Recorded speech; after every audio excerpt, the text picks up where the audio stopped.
I was working at Cosmopolitan magazine back then, and our fashion editor, Joe, loaned me a red dress from the back of her wardrobe. A friend did my hair and makeup, I grabbed an old pair of heels, and I bought my accessories from sportsgirl. It was simple, stress-free, and really, it was like going to your school formal. You could count the flashbulbs on the red carpet, social media didn't exist, and there was one well-known wag called Beck.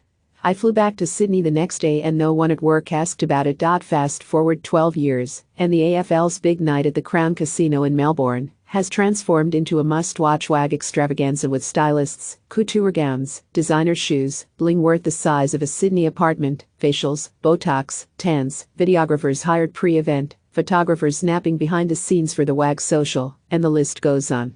Yep, it can cost a bomb to attend the Brownlow, upwards of $4,000 if you opt for the whole shebang. Get it all right, get in the papers, untell, get all over social media, and you've set yourself up.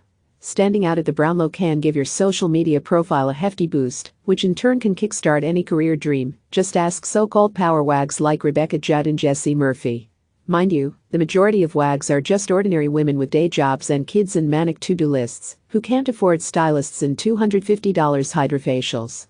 Really, they just fell in love with a man who kicks a footy for a living, so any dress will have to do. I've been to 8 Brownlow Awards, this year was my 9th, and I've hosted Channel 7's Red Carpet Special, and each year I can say that for the players' partners, it gets more intense.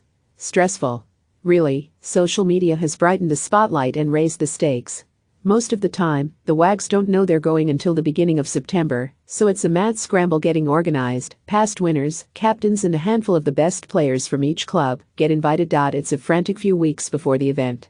I asked Lana Wilkinson, a Brownlow stylist staple, see her work and you can see why, and she told me she dressed 6 people this year, including Hannah Davis, Sherry Lee Biggs, Jessie Murphy, and Britt Davis. For me, the pressure is off a little as my husband runs an AFL club rather than playing for one, but, thankfully, my mate Donnie Galella is helping me out.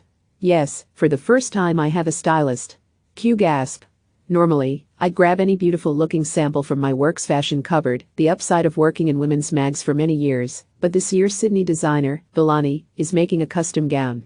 So, after a few fittings and careful selection of my handbag, Bulgari if you don't mind, and jewels, thanks Affinity Diamonds, plus all the beauty prep, well, some of it, I have 3 kids. I'm ready for that red carpet. One question I'm always asked is, what are the wags really like on the red carpet? Is it bitchy? Are there tantrums? Do they make the Real Housewives look like nuns? Do the blokes hate it? Well, the women I've either interviewed or met are lovely and complimentary and kind. Most of the wags are nervous and overwhelmed. Walking the ridiculously long red carpet is a frantic 20 minutes of stop, smile, hand on hip, start, stop, smile, and so on through the foyer of the Crown. The first time I walked it, and back then it was a lot tamer, I was shivering with nerves as I tried my best sure I know what the hell I'm doing pose, and, smiled. Sure, I've witnessed a few wags over the years who have absolutely lapped up every last second of being interviewed and have lost their partner along the way, almost forgetting why they are there in the first place. I've seen others lingering perhaps a little too long, so they aren't caught up in the wake of the Beck Judd types, to make sure they get their own few seconds of fame. And then there are those who make their partners fluff out their glorious gowns, so they look better for the photos, which is actually all kinds of cute. I've seen beautiful and barely there frocks and other shocks. Brynette Elston, anyone?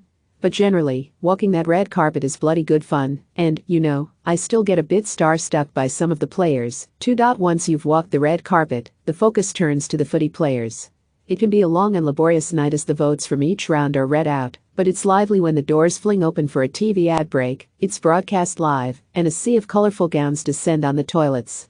Yes, often the loos are the place to be as everyone adjusts, reapplies and gossips about life. Sure, I've seen drunken players stumbling at the after party, a woman who's had a meltdown for misplacing a very expensive borrowed diamond earring, and others who have been running around the hallways of the Crown. What they've drunk is anyone's guess, but overall it's an entertaining night where you catch up with old friends and lament that another long footy season has passed.